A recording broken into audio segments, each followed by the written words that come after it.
It's funny that you say common sense. I speak about on my show often that I just really trust my gut instinct. And what they've done successfully is to make people believe that their gut is a conspiracy, like that thing that comes online, which is the God intuition that is saying to you, this is very wrong and I shouldn't be doing this, even though you're telling me it's right. They, convince people that that feeling should be ignored and you should just do what everybody else is doing. Again, there's like that slave economy and don't ask any questions. And that's why watching what happened during COVID was really a study in a mass psychology being implemented on the world, where your gut instinct should tell you, I shouldn't leave my parents to die alone. I should that everything should be screaming that this is wrong. But again, then you're looking at everybody else and everyone's information. And so you just go ahead and you do that.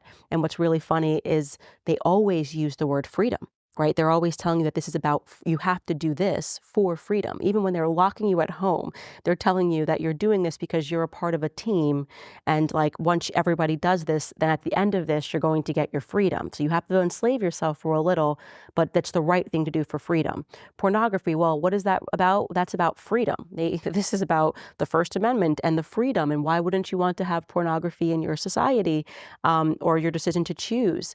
Even when you trace all of these movements that came over, which you can draw a straight line from Russia, we took in a bunch of Russian immigrants and who brought over feminism, the concept of feminism. Well, this is about women's freedom. It's not about breaking down the family and making women hate men. This is about standing up to the patriarchy, so that women can have their freedom out of the household. So you're constantly seeing that conditioning of telling people that it's really about freedom as they inch us ever closer to our own enslavement.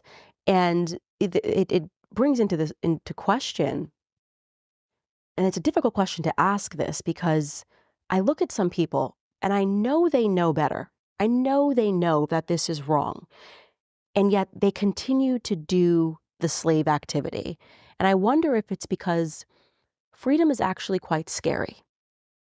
Like the concept of freedom for some people, it's easier to just get in line because then you can say, well, I'm not in control of my own life and I'd rather just do what I'm told to do.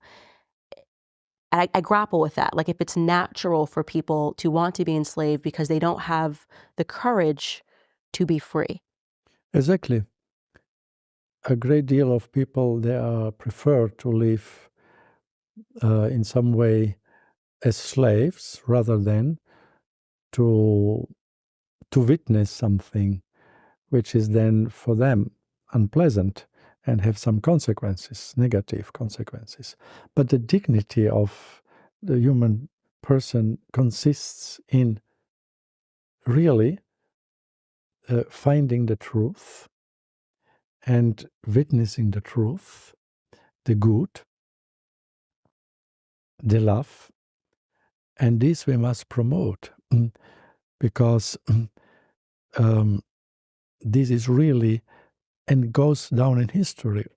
We admire all people who in history resisted the common current, the common tie, the common ideology. We have several excellent figures in the history.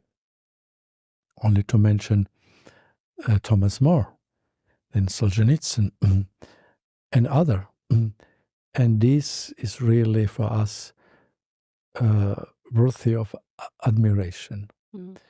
And for your own self-esteem, you must reject any form of slavery.